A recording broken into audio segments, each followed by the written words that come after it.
Global producers, distributors, and rights holders, why are you waiting for license fee payments from your productions, both new and back catalogue? Pipe buys your entertainment receivables and turns it into upfront capital immediately. Pipe can help you pull forward up to 5 years worth of contracted license fees from all the major streamers and broadcasters, so you can use the capital to produce more, acquire more, finance more, and grow your business on your own terms. Sign up today at pipe.com/entertainment. That's pipe.com/entertainment and start fast forwarding your receivables now. TellyCast, the TV industry news review. Hi, I'm Justin Crosby, and welcome to the last episode of this season of TellyCast. And where better to end our third season than Cannes. But this time, we're here for the Cannes Lions Festival of Creativity, where the world's biggest media brands and advertising agencies have decamped on the Croisette in impressive numbers and with even more impressive stands, installations and mega yachts to woo clients, talk strategy and drink rosé in the sun. My guests this week helping me make sense of Cannes Lions from a content industry perspective are Julian Newby and Andy Fry from the Cannes Lions Daily magazine, and Alex Morris, director of LADstudios at LADbible. It's all coming up on this week's TellyCast.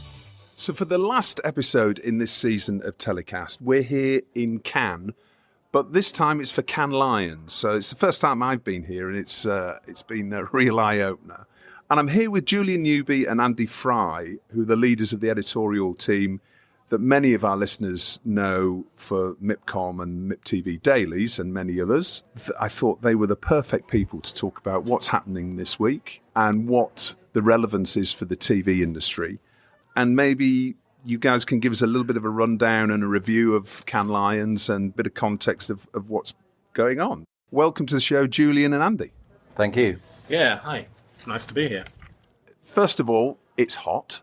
It's been pretty hot all week, hasn't it? There's a few downpours. It feels about 90 degrees. Lots of people wearing shorts. Bit of a younger crowd, maybe, than the traditional TV industry audience. Julian, give us a sense of the scale of the event in terms of numbers and, you know, what sort of activations have been going on with all the... who's here, basically? What sort of brands are here? And what does the event look like? Who's here? There are about 11,000 people registered.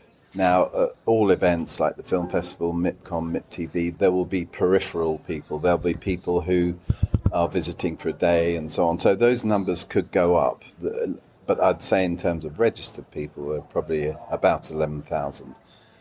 And the purpose of the Lions, historically, was to be the Cannes Film Festival of advertising. So we have competitions, we have juries, we have awards, and we have award ceremonies. They're the Oscars of advertising, maybe, but you don't just have one Oscars ceremony, you have 4 here. And within each of those award ceremonies, they're giving out prizes in lots of different categories. It always builds up to the big film category, which is tonight, and film has always traditionally been the sort of strongest, best-known form of advertising. And the film winner is always like the big star. So that's like the ad of the year, if you like. Exactly. Alongside that, so this is traditional Lions, alongside that you have a conference program where CEOs of agencies, increasingly celebrities, actors, politicians, activists will show up and speak. And it's on a level, some of them are on a level with TED Talks. We've had Reverend Jesse Jackson here. We've had President Clinton here. We have Malala here this week.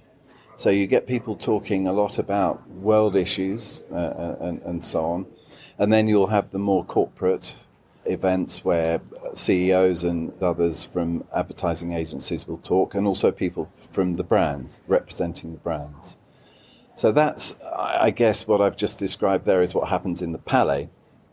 But then, of course, there's stuff that goes on down in the beaches, which is slightly, well, it may have been called fringe back in the day, but it's huge now. You've got Meta, you've got Google, you've got Amazon, and they're building huge compounds, if you like, where they can invite people and hold their own conferences, panels, parties. I mean, this is a great place if you're a DJ. I mean, there's big money here now. That's a new development. That's probably been going on for the last 10 years. Other than that, it's Cannes as usual. Restaurants, hotels, parties, and all the rest. I arrived here this week. We're recording this on Friday, by the way, which is the last day of the Cannes Lions. And the first thing that sort of struck me is that those activations, if you like, those beach structures are all the way down to the Martinez, all the way up to the Palais and around the Palais. You've got, it's almost like a festival stage on the Spotify beach area, and they've had, I think, Kylie Minogue and Kendrick Lamar and lots of other major artists here. So, Andy, tell us a little bit about the conference program then, and what are the sort of key themes that you pulled out of what a lot of these CEOs, but also other leaders, have been talking about? Because the week kicked off with President Zelensky, didn't it? The Ukrainian president talking about why ideas are so important. Yeah, I think it's important not to lose sight that although the event takes over the entirety of Cannes, the real beating heart, the engine room, is the Palais. There's the work in the basement. So a lot of creative, senior officers will say that that's where they spend their time, looking at the work, getting ideas. But the conference program itself is really diverse. I mean, it's important to get an idea that all of the big brands are here. So Nike, MasterCard, McDonald's, Coke, they're all up on stage telling you all about their plans for the coming year. The creative marketer of the year this year is AB InBev, which is the biggest brewer in the world, 28% market share. So you get some really interesting insights. So when you go to those sessions, they're really trying to unpack now how they communicate with audiences. They're trying to work out in this really complex, fragmented world, how do they make those connections with audiences that, as you know, are not that interested in big spot ads anymore. They flick through them. But in addition to that, everybody here is really trying to push the idea that they're creative. Although it's advertising agencies and brands, the message they want to get across is that they're creative. So they push the envelope. So they push the envelope in terms of social purpose. They push the envelope in terms of diversity, inclusion. They're really looking to stretch themselves. So they're not here talking about how they get an extra 0.5% share in their crisp market. They're talking about how they take their ideas to the next level. So it's actually really quite thought-provoking. In terms of the kind of themes, I think social purpose, doing good, has been a big one. But it's moved on slightly because we're in the middle of a cost of living crisis. People are not just looking to do good, they're looking to do good at the same time that they grow their businesses. So I'd say a subtle shift in message this week has been that we need to grow our businesses in order to do good. So we're not just here to do good. Equally, we're not just here to be creative, we're here to be creatively effective. So it's not enough just to come up with a great idea. That idea has to deliver results. So I think there's a hard-headedness about it this year, which is, we're back after the pandemic. We're all glad to be back. We're all hugging. We're reuniting. It's great. But if you're creative, you've got to be effective. And if you do good, you've also got to grow. Yeah, and I think that's something that I've picked up in a couple of sessions that I've been in terms of consumer behavior and how that's changed just over the past 2-3 years with the pandemic. And now we're coming, as you say, out of the pandemic. Many industries are at pre-pandemic levels, but now we're faced with hugely rising inflation. Talking about, we're seeing industrial action happening all around Europe. And we're seeing consumers obviously making different choices now because they're having to look at what subscription services maybe they've got and how they can maybe cut things out of their lives. So for marketers looking to influence those audiences, they're going to have to work harder and really make themselves as relevant as possible. I think it was very interesting that Ted Sarandos was here, the Netflix CEO, because that business model for so long was based on free subscription membership. Why is he here? He's introducing an advertising model. Why is he introducing an advertising model? Because people are making choices now. Do I keep my Netflix or my Amazon, and so on and so on? And it was kind of the thing, I would say 3-4 years ago, you would never have dreamed of the idea of Netflix having advertising. So the fact that he came here to meet this community speaks volumes. And I think it speaks volumes about the power of this event as well. Not just the power of Netflix, but the power of this event. And you mentioned Zelensky. That was a session introducing and giving space and visibility to Ukrainian creatives, so that, while we're all devastated about the war and devastation and murder and stuff, people are trying to keep alive the idea that it's a country with people who do things. Ukrainian creators were on parade, and then Zelensky addressed the room via video, and he was pleading with brands to use their power to help to solve the problems that his country is facing. And he wasn't the only one here. There are a lot of people with causes who are here to appeal to brands to try to engage their strength and power and visibility to help change the world. There was another group here called Change the Ref, run by a guy whose son was killed in a school shooting. I mean, he's doing it actually today. He will be pleading with brands to take on this cause and to depoliticize it, because it becomes binary. Republicans want guns, Democrats don't. You've got to rise above that, and brands can do that because they have the power. So that's his plea.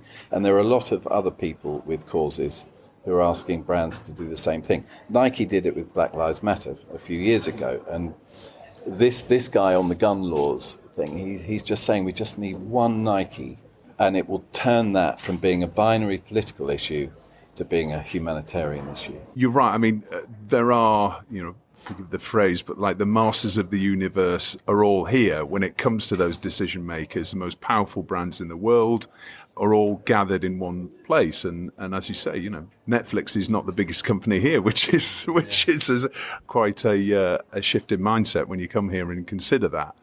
We'll come and talk a little bit about corporate social responsibility in a second. So the attendees here, we've got brands, we've talked about brands and marketeers are here, but we've got lots of advertising agencies, but also we have the media agencies. And these are the guys with the money that are really funding a lot of the content within the TV and the content industry. What are the main announcements that have been made here this week, Andy, that you can tell us about when it comes to brands and media agencies that have really sort of caught your eye? I'm not convinced people announce stuff very much. They tend to reflect on work they've done, and they give you a sense of where they're going, but there's no big reveals. But I would say that what you tend to get is a lot of self-reflection on where these companies are now and where they want to be. So, I mean, I've seen a number of brands stand up this week and say, we've been getting it wrong and we need to change radically. So MasterCard, for example. MasterCard basically stood at, the senior marketers stood on stage and said that 70% of CEOs don't believe that their marketing works or that their agencies are delivering anything through marketing. And then you had Coke on stage talking about completely dismantling its existing structure and changing it. So what they're really talking about is shifting away from that TV-led model, the TV advertising-led model, to something more experiential, something that cuts right across a whole series of different media. So I think that's been possibly the big theme. So they're getting into content. So you'll see a lot of smaller announcements where Coke, for example, talked about Coke Studio being one of their big rollouts of the week. This is basically a music-led strategy, but it has Coke behind it. So it's heavily Coke branded, but it's meant to entertain at the same time. MasterCard spent an hour talking about how they've launched a fragrance brand, they've launched an album, and what they're doing is they're trying to create new touch points, new ways of connecting with people that they haven't attempted in the past. So I think that kind of thing, rather than the big headline announcements, I think Jules might have an idea of big announcement. Yes, I was thinking it wasn't so much an announcement, as you said, it's more that they bring their experiences to the table to talk to other people about how they're changing the game. We were talking earlier, I found fascinating the fact that Hyundai, the car people, wanted a big splash for a new model. They were thinking at the time, do we just want another big Super Bowl thing done by a famous ad director, etc., and it reaches 13 million or 13 billion? So what they did is they went straight to Disney and tried to engage with some of their global TV brands, film brands actually, and specifically Marvel.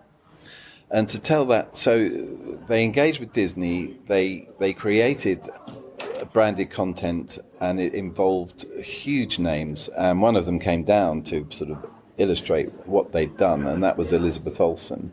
who is Wanda in the Marvel franchises. And she was on stage, she was fantastic, but she was saying to the audiences, I've done this, I've done that, but I've never been involved in a big ad like this, and I only just realised the power of this in terms of how it promotes my work. So it wasn't just promoting a car, it was promoting her, it was promoting WandaVision and going more broadly into the Marvel franchises as well, the Marvel world. That was a brand taking a completely different direction. And then engaging TV people. And that, I think, for your audience, for this particular podcast, I think that's what they would like to maybe be thinking about, because we had Paris Hilton here. Now, she was, The Simple Life. That was one of her shows. But she was here to talk about her NFT company. And television maybe doesn't always sort of take their, if you call a star a brand, take their leading names, leading faces, and look to what else they do, and look to how they can take the TV message somewhere else. Issa Rae, who started with her own her own YouTube show, and then a YouTube channel, and then of course that commuted to HBO, and now she was down here promoting various things, but also talking about diversity and women in media and so on. So there's another TV icon who down here can expand her meaning and her purpose, because she's talking to so many different groups, brands, agencies and creatives and so on.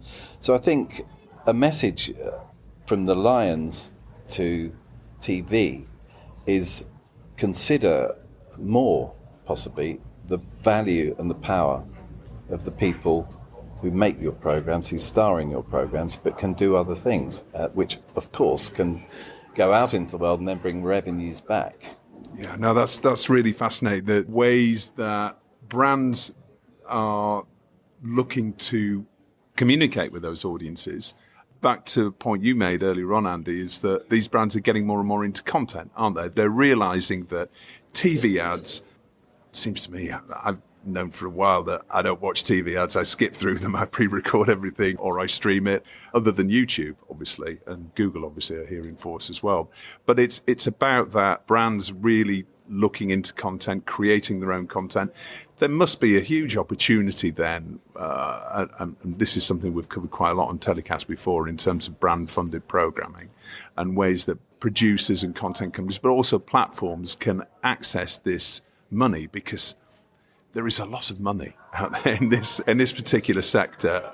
I refer everybody back to Evan Shapiro's fantastic diagrams on the Death Stars that actually show the size and scale of businesses like Meta, like Google, like Amazon, compared to what we think is really big media businesses. So also that's an opportunity, isn't it, Andy, in terms of TV businesses, like, likes of commercial broadcasters, but also producers, to create more content for brands and help brands communicate with their consumers. Yeah, they should certainly look to this event to learn. I think sometimes they get constrained by the idea that when they make branded content, they need to do it within the context of broadcasters. So they'll go to ITV or Channel 4 and they'll try and work on an idea within a very tightly controlled regulatory environment. Now, what they can do is they can break out into the internet, where actually it's a lot freer. So an example of a really strong performer this week, something that will have won a big award by the time the show comes out, is Apple. They made a piece called Escape from the Office. And it's an 8-minute piece that was made by a commercial production company. So it's not a TV production company, it's a commercial production company. It's an 8-minute piece. I watched it last night. It's a really funny webisode about 4 people working in an office that they hate, and they decide they're going to launch their own company. So these characters, they go off and they launch their own packaging company, and there's a self-deprecating humor about the fact that it's packaging. They're trying to make a better, bag. That's what they're trying to do, and they hate their boss.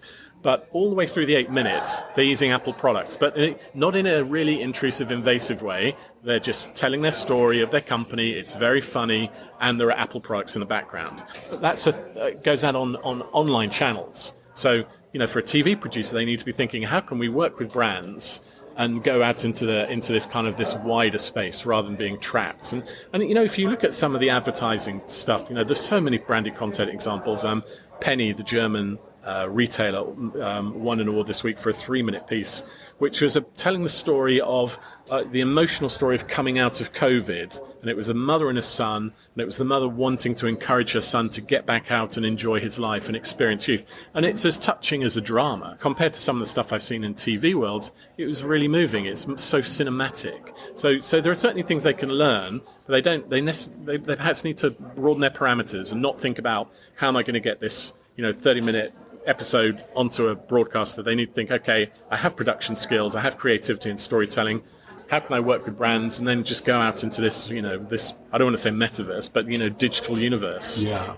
And also it's about tomorrow's consumers as well, isn't it? I mean, that's something, coming back to the themes that we talked about corporate social responsibility. And you walk along the Croisette and you see, it's obviously about diversity, inclusivity, and also the environment and caring for one another and the planet as a whole. And that's something that certainly a lot of the brands are talking about. And the young consumers who've got the real spending power, their 18 to 30-year-olds, are really the ones that these brands have got to communicate with. And they're not watching TV anymore. They're going to be maybe watching Netflix on AVOD, but they're certainly watching YouTube, TikTok, Snapchat videos, Insta videos. So really, this is the new battleground, isn't it, for brands to communicate with their audiences on an emotional level? Certainly. You had here, for example, Harris Reed, the fashion icon, visibly gender fluid. He's an amazing looking guy.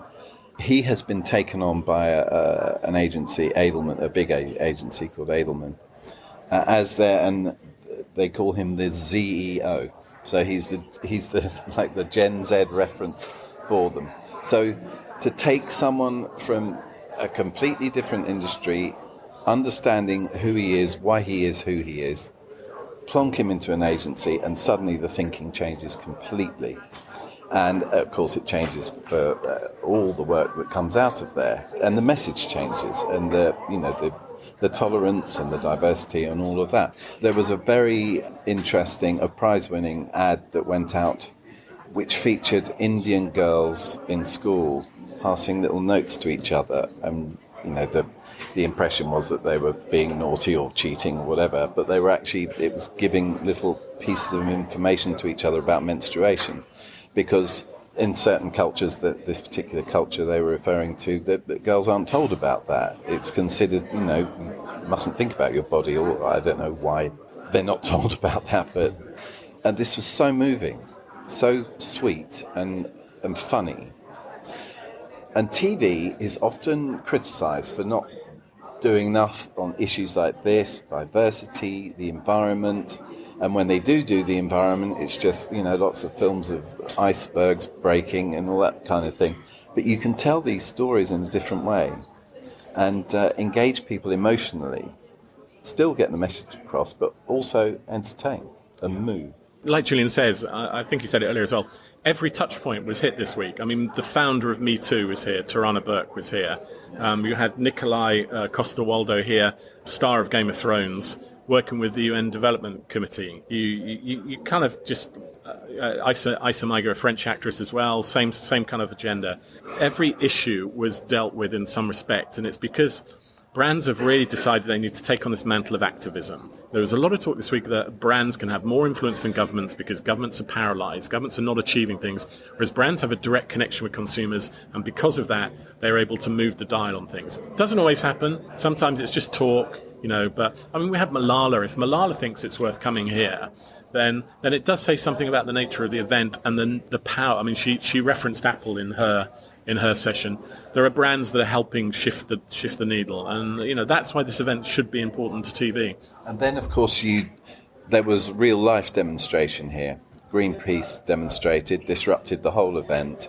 That was really just a kind of guerrilla version of the people inside the Palais who are desperately asking brands to change the message. If a brand, Nike or someone, says no more guns, people aren't going to say, "Oh, I'm a Republican," and so on and so on. Greenpeace was saying, "Right, all of you, you're all inside here. We know that." Yeah. Listen to us. It was disruptive. It caused chaos on the Croisette. There was a lot of police activity.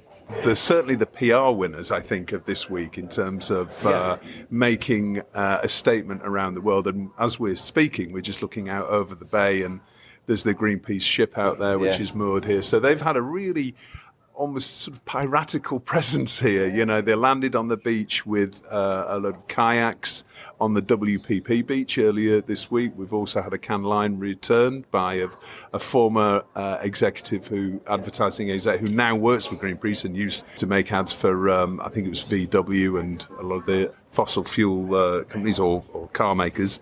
It's almost like people power coming to tell the industry, the advertising and the media industry, we demand change. It's the whole thing coming to life, and it's brilliant. And I hope the Lions harness that and don't. I'm sure there are a lot of good thinkers here, and I hope they don't just see it as, these people are disrupting our lives. I hope they bring them in and say, why are you disrupting our lives, and what should we do next? You know, I think that's how good demonstrations work, and that's how we should react to them. And that's how brands work, should take notice of this, not necessarily be bullied into change, but you tend to find, I think you can feel that there's a public pressure, can't you? Yeah. I mean, I agree with everything you've just said. I mean, I'm a big fan of Greenpeace, so I'm not going to castigate them for standing on the roof of the Palais. I mean, but equally, it is interesting that there are definitely examples of brands that have recognised that their self-interest can align with change. So one of my favourite campaigns of the week, which won a lot of awards, was the Hope Reef. And the Hope Reef was an initiative led by Sheba, a cat food. So the thinking here is we're a cat food, depleted fish stocks are bad for us because we need fish to make cat food. So the thinking, how can we align that with a purpose? So what they did was they went to a dead coral reef in Indonesia, and they worked with experts to revive the coral reef. So in 2 years, it went from being 98% dead to being 70% alive. But what they did in the process was they regrew the coral reef in the shape of the word hope, this enormous word hope that could be seen from space. So that became a big PR campaign, and it was run on YouTube, and that enabled donations to be generated, which have allowed for this coral rebuilding program to be expanded around the world. So the coral's growing back, the fish populations have come back. So you have a far-thinking brand. You know, obviously it's rooted in self-interest. They want to sell more cat food. But in the process, if they manage to save the coral reefs and, rejuvenate the fish population, it's ticked a lot of boxes. Yeah. I mean, that's positive messages, and it's great for business as well. And I think that's the difference, isn't it? It's about aligning business interests with the environment and these key messages, and those shouldn't be mutually exclusive. Any brand, whether it's a TV business or whether it's an advertising business or an agency, they need to be thinking about how they move the conversation forward, because we're in very different times now than pre-pandemic, and I think that's that really has changed the game. And coming back to your earlier point, this is great content as well. I mean, some people are going to Hope Reef because they enjoy that content. So the half an hour they're spending in that world, they're not watching a Netflix episode, they're not watching a drama on BBC. So brands sometimes are taking the storytelling initiative away. And one of the big messages this week, if you're a TV person, come to Cannes Lions and look at the work, because you will go away with 10 documentary ideas. It's inspiring, some of the stuff you see down there. I mean, back up Ukraine. I mean, about to mention that. Talk about back up Ukraine. It's essentially an app where people can install the app and archive images of broken or half-broken cities, buildings, roads, bridges across Ukraine for the future, for the rebuilding of the city. So this builds a massive archive. 3D scanning for when it can all be rebuilt again. So culture is never lost. Culture is never lost because somebody had the forethought of just let's grab all of this imagery. And the other one, which won a lot of awards this week, was Vice. Now Vice, they're an interesting company because they straddle the TV world and the advertising world. So they're a model.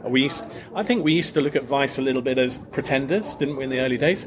But they're doing some great work. And what they did this week, they created an augmented reality based app which allowed you to go into the British Museum And when you look at the Rosetta Stone or the Parthenon marbles or all of these disputed items, you look at it through this AR augmented app, and instead of getting the official tour version, you get an unfiltered version of what really happened. How did that item get to the British Museum?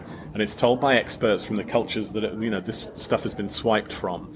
So it's obviously slightly embarrassing as a Brit to talk about this, but you get a documentary. You're in there and you're getting documentary information on how these really important items ended up in the UK and why they should be repatriated back to their original places. Often they're raped and ripped from different countries. So these are great stories. Yeah, they are. And the message that I'm getting from the youth market, so what are my observations of chats that we've had with various digital executives over the last few days, has been the thirst for truth, actually, from the youth audience. And they are getting their news and their information perhaps from very different sources to what maybe we did. That's why Vice is telling the stories that perhaps, the BBC might not tell, or ITV or whatever national broadcaster. They're telling stories in an unvarnished way, which is, I think, again, really interesting. It's about that authenticity, which is becoming, very, very interesting and key for youth audiences. One last point I'd like to just finish on was I was having a look around Cannes and looking, where the TV companies, who's here and what are they doing and what's the relevance. And obviously, a lot of it here is their ad teams coming and meeting with clients, with brands, with media buyers, etc. So we've got Warner Brothers Discovery here. They've got a Shark Week beach installation, which is just in front of the Palais. We've got Roku here. Interesting, touching on what you talked about earlier, Julian, with Netflix. There's rumours around, maybe Netflix will buy Roku, or they're certainly maybe in discussions with them when it comes to, their advertising solution. Who else have we got here from a TV industry perspective that you've seen? Well, off the top of my head, I can think RTL. I think RTL were here. Paramount came here to talk about the Star Trek franchise. They have Patrick Stewart down here. So there is definitely a smattering of people. And I think it's interesting, isn't it? Because Paramount at the moment are on a wave of trying to push their subscription service. So there's no question that sometimes they come, like Sarandos to some extent with Netflix, they come to push their agenda on, we're a subscription service and we create high quality content. But you cannot forget, this industry represents hundreds of billions of dollars of advertising money. And right now, with the subscription model the way it is, with all of these companies, there are just way too many of them out there attempting to get £6 or £7 a month, or $9-10 a month out of us. I mean, I'm already hooked into Disney, and I'm hooked into Netflix, and my wife insisted on getting BritBox, and I'm suddenly feeling like this is a lot of money that's going out of my pocket, and I'm still a Sky subscriber because I'm locked into their triple play offering. So Paramount, am I really going to spend another 6 or 7 on Paramount? So I think this whole notion of hybrid services with advertising tiers is going to be really important, and that's why TV companies are here. They want to talk advertising. It's also because I think things have come full circle. 10 years ago, people were saying advertising is dead. It's not. TV advertising isn't dead, radio advertising isn't dead, press advertising isn't dead. But it's digital advertising is very much alive. It's very much alive. And apart from public broadcasting TV has always been funded by brands. Back in the day, back in the 50s, 40s, when it was the soap companies funding different programs, sports companies, newspapers, hence the expression soap opera. And they're back here, the huge companies that you mentioned, Warner Brothers and so on, because the brands are here. Yeah. And the agencies are here, and they know they're going to need them. Well, it's going to be interesting to see, again, with all of these sort of macroeconomic issues that are happening, maybe we won't see subscription video and demand services in a year's time. Maybe they'll all be AVODs, who knows? They'll be hybrids. They'll all be hybrids. Like Julian said it about 10 minutes ago, Netflix was implacable for years that it was a subscription service. I mean, you would never have got them to utter the word advertising, but 25% crash on the stock market, and you tend to change your tune a little bit, don't you? So they've changed their position. But as we've said all the way through, we're not talking just about TV spot advertising. The spot ad can be the hero, it can be the anchor of a campaign, but we're talking about experience, we're talking about funnels of communication. And these guys are whatever you may think of this industry, they're geniuses working out touch points, how to connect with people, through branded content, through digital channels, through packaging, through so many different ways, and that's what this industry represents. And I think TV has always kind of looked a little bit at advertising as being a necessary evil, but actually the technical ingenuity here, the creativity, it's worth a look. I think the strongest message here is that brands are superpowers, but that a lot of people here now want them to harness that superpower for good. Well, that's a really interesting point to finish on. Julian, Andy, thank you so much for joining me. It's been a fascinating discussion. And the other thing to say is that people are wearing shorts. You don't see that much at MIPCOM and MIPTV, but all the execs are in shorts. I have to admit, I am too. I've got a suit and tie on. Guys, thank you so much. Really enjoyed speaking to you. And we'll see you in October for MIPCOM. Thanks. Thank you.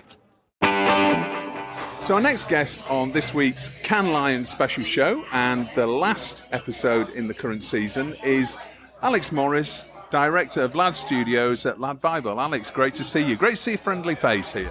Yeah, Justin, it's been lovely. Hot and sweaty, but nice to be sat down with a beer. We're in Mar Nolan's, which is, everybody knows who comes to Cannes. It's the HQ of many a journalist, many an exec for the weeks at MIPCOM and MIPTV. Seems to be the same, unsurprisingly, at Cannes Lions. So, Alex, tell us about what LADbible does down, because you're a regular here, aren't you? You come here regularly. Yeah, and it's interesting, having been to Cannes Lions for a few years and obviously the various MIP conferences, they're quite different places, but there is some similarities. The big point of difference is that Cannes Lions is really driven by, advertising, brand partnerships. But now that kind of encompasses the wider publishing world, and particularly what interests me a lot whilst I'm here is the platforms themselves who are here in a big way.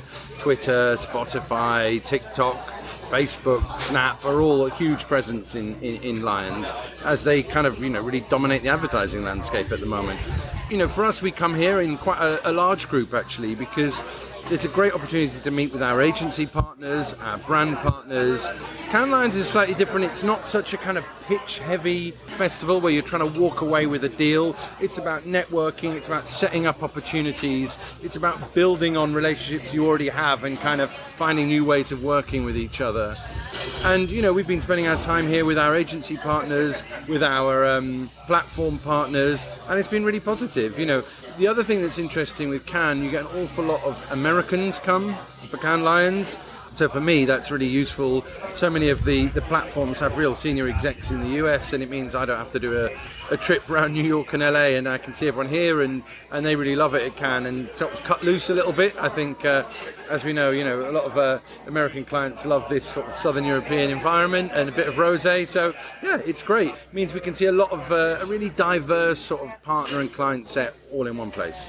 Yeah, and it's interesting you say the nature of the event as well, because it's not really a market, is it, in a sense? It's more, so for example, I just took a walk down to the bunker in the Palais, and instead of there being lots of different stands and lots of businesses doing presentations and everything, that it's essentially one gallery of all the work, all the creative work done. So it's almost like an art gallery, and that's where all the judging goes on, and that's where which is obviously at the centre of the Festival of Creativity, which is about people being rewarded and recognised for their great work. So it's a very different crowd, and you're right, it's mainly American and UK attendees, isn't it? Not so many Europeans here. No, it definitely is from my experience, and it's a good point. This started as a creative festival, really, rather than a market. So it is about the awards and celebrating creativity in the ad agency and ad industry, creative agency world, but it has evolved over the last few years, and even in the shorter time that I've been coming here, seeing that change from kind of, firstly it was dominated by the ad agencies, then it was dominated by publishers, and now it's dominated by platforms and social platforms and digital platforms. And so I think it is evolving, but I think you're absolutely right, that kind of creative piece is at the heart of it, and that sort of celebration of creative work, which is, yes, why it's probably less of a sales market and more of a kind of, networking and, social market in that sense. It was very inspiring, actually, seeing a lot of this work that's been done. And we're talking to Andy and Julian earlier on in the show, and they were talking about some of the storytelling that brands have been doing, which is, quite remarkable. So I would imagine that, a lot of content creators might get something from actually coming here, really. If we're talking about more of the traditional end of the TV industry, perhaps, and digital publisher and producer such as yourself. Yeah, absolutely. I mean, it's really at the forefront of a lot of the insights that are happening kind of creatively, because a lot of that at the moment is being driven by digital culture. And obviously, Cannes isn't just all about social platforms and social content, because obviously at the heart of it is, much of the content that exists across linear TV. So whether that be advertising or ad-funded productions, that plays a huge role in the kind of, Cannes Lions ecosystem. So yeah, it very much is a good place for content creators to kind of, keep abreast of what's going on in the world of content where brands or brand money is involved, basically. As well as, obviously, the Croisette being packed all the way down to the Martinez with various stands and what have you, a lot of Lions happens up in the hills, doesn't it? Which we see bits and pieces of that at MIPCOM and MIPTV, but I was lucky enough to get invited to the LADbible House of Lad party the other night, which was fantastic. Tell us about that. Yeah, it's a lot of fun. So I think, yes, there's lots of parties at MIP and so on, but Cannes Lions is quite famous for throwing big bashes. Everyone's keen on really cutting loose, and LADbible's no exception. And we've got a proud history of throwing quite fun, raucous parties over the last few years, and trying to make the Lad party a place to be, really, for our clients. So this year was no different. We had a really lovely villa up in the hills. We had Basement Jacks DJing, and it was great. It was so much fun. All our key clients, partners, colleagues. It was a really good place to be. We had a great night. It's a long party. It started at 8, finished at 2. So, everyone did very well to keep going. And, it was great. It did exactly what we needed to do, and we all enjoyed it a lot. And you've just closed the seminar sessions at Lions as well with your keynote. Tell us a bit about what you were presenting. Yeah, that was great. I mean, first time I've spoken here at Cannes Lions, and great to take the stage, and felt quite honoured that I was asked, and to be honest, a bit nervous as well. But actually, I really enjoyed it. And the session was called "Lifting the Lid on How to Make Authentic Content for Social Platforms," and really it was all about the fact that we hear a lot that you need to make content that's authentic. Authenticity is a key factor in driving that engagement across multiple platforms, but unpacking a little bit of how you do that, why you do it, what does that actually mean. So we looked at actually a lot of detail at first around production styles, like shooting approaches, how to kind of bring platform appropriate shooting styles.